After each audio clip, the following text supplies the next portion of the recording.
অন্তর্বর্তীকালীন সরকারের প্রধান নোবেলজয়ী অর্থনীতিবিদ ডক্টর মোহাম্মদ ইউনূসের জন্য বাসভবন হিসেবে প্রস্তুত করা হচ্ছে রাষ্ট্রীয় অতিথি ভবন যমুনা।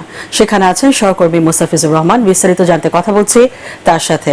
মোস্তাফিজ, অন্তর্বর্তী সরকারের প্রধানের বাসভবন প্রস্তুতির বিষয়ে আর কি খবর আছে আপনার কাছে? নাবিলা, আপনাকে ধন্যবাদ।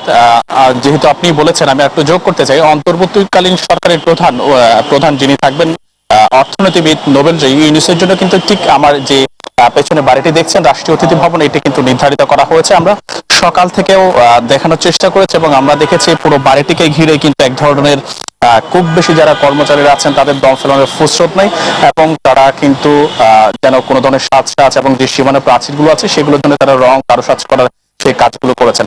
সব মিলিয়ে বলা যায়, যেহেতু আজকে 8টা 20 নাগাদ তার শপথ গ্রহণ করার কথা রয়েছে এবং শপথ গ্রহণ শেষে তিনি কিন্তু এই বাড়িতে আসবেন বলে আমরা এটুকু জানতে পেরেছি। তবে কবে নাগাদ, রাত কয়টার সময় নাগাদ তিনি আসতে পারে, আসলে সেই বিষয়ে এখন আমরা নিশ্চিত নই।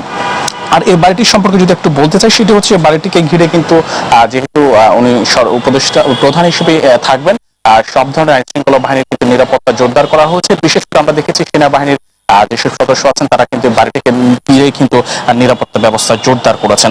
এর পাশাপাশি বাড়িটি নিয়ে যদি একটু তথ্য জানাতে চাই, সেটি হচ্ছে 1996 সালে তত্ত্বাবধায়ক সরকারের প্রধান উপদেষ্টা বিচারপতি হাবিবুর রহমান এবং 2001 সালে তত্ত্বাবধায়ক সরকারের প্রধান উপদেষ্টা লতিফুর রহমান রাষ্ট্রীয় অতিথি ভবনে যমুনাতে ছিলেন। একই সাথে 2008 সালের যিনি তত্ত্বাবধায়ক সরকারের প্রধান উপদেষ্টা ফখরুদ্দিন আহমেদ ছিলেন, তিনিও কিন্তু এই ভবনটির মধ্যেই ছিলেন। এর পাশাপাশি আরেকটা বিষয় যোগ করতে চাই, উনি কিন্তু আজকে দীর্ঘ পথ পাড়ি দিয়ে ডক্টর মোহাম্মদ ইউনূস তিনি কিন্তু আজকে দুপুর 2:20 নাগাদ শাহজালাল আন্তর্জাতিক বিমানবন্দরে এসেছেন এবং সেখান থেকে যে বৈষম্য বিরোধী ছাত্র সমন্বয়করা ছিলেন তারা কিন্তু তাকে ফুল দিয়ে স্বাগত জানিয়েছেন এবং তাকে বরণ করে নিয়েছেন। এরপরে সেখানে কিছু যে কার্যবিধি থাকে সে কার্যক্রম শেষ করে তিনি তার গুলশান 2 বাসায় গিয়েছেন। সেখানেও আমরা দেখেছি সব মিলিয়ে বেশ নিরাপত্তা জোরদার করা হয়েছে।